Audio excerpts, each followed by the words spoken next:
போலீஸும் பார்க்குறாங்க. ஏன்னா இவருக்கு வந்துட்டு இவ்வளோ பேர் கூட்டம் வராங்கன்னு சொல்லிட்டு போலீஸ் பார்க்குறாங்க. ஆல்ரெடி நிர்வாகத்துறை பார்க்குது, அரசாங்கம் பார்க்குது. 10,000 பேர்னு எப்படிங்க நீங்கள் சொல்கிறீங்கன்னு கேள்வி கேட்கணும்ல.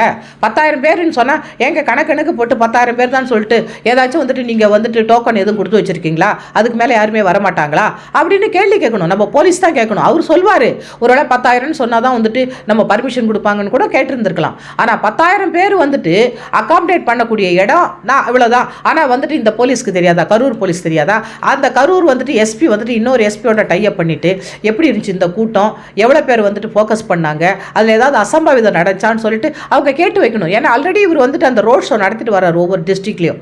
அந்த மாதிரி வந்துட்டு இந்த வந்துட்டு அவங்களுடைய ஒருங்கிணைப்பாளரும் அவங்களோட மாவட்ட தலைவரும் கேட்கணும், எப்போ அங்கே ஏதாவது பிரச்சனையா, தண்ணி கொடுத்தீங்களா, சாப்பாடு கொடுத்தீங்களா, மக்கள் எவ்வளோ நேரத்துக்கு முன்னாடி வந்தாங்க, அப்போ தலைவர் எவ்வளோ நேரத்துக்கு பிறகு வந்துட்டு நம்ம லேட்டாக வருவாரா இல்லை சீக்கிரம் வருவாரா, இதெல்லாம் அவங்களுக்குள்ள ஒரு டைப் பண்ணிட்டு அதெல்லாம் வந்து பிளான் பண்ணி போலீஸ் வந்துட்டு கூட்டம் வரும்போது இன்டெலிஜென்ஸ் வந்துட்டு சார் அதிகமான கூட்டம் வருதுங்க சார், ஒருவேளை அவரோட வந்துட்டு எவ்வளோ பேர் வராங்கன்னு தெரியல சார், ஏன்னா அந்த இவங்க சொல்லணும் அவரோட வந்து இத்தனை ஆயிரம் பேர் வராங்கன்னு சொல்லிட்டு இங்கே இருக்கிறவங்களுக்கு சொல்லணும், அந்த மாவட்ட தலைவர் இந்த மாவட்ட தலைவர் சொல்லணும். அப்போ இந்த அகாமடேட் பண்ண முடியுமா? போலீஸ்ட்டு உடனே எஸ்பிகிட்ட சொல்லி உடனே ஏதாவது கயிறு கட்டி கட்டி மிச்சம் இருக்கிறவங்கள நீங்கள் இந்த லத்தி சார்ஜ் பண்ணும்பொழுது இல்லை விஜயை வந்துட்டு தடுத்து நிறுத்தி அங்கே கூட்டம் நெறிஞ்சிக்கிட்டு இருக்குது, அதனால் நீங்கள் அங்கே போக முடியாது, ஏதாவது பிரச்சனை வந்துரும், அதனால நீங்க சொன்ன டைம் மாறி போறீங்க, அதனால நீங்க அப்படியே போங்கன்னு கூட தடுத்து நிறுத்திருக்கலாம். சொல்லியிருக்காங்க மேடம்.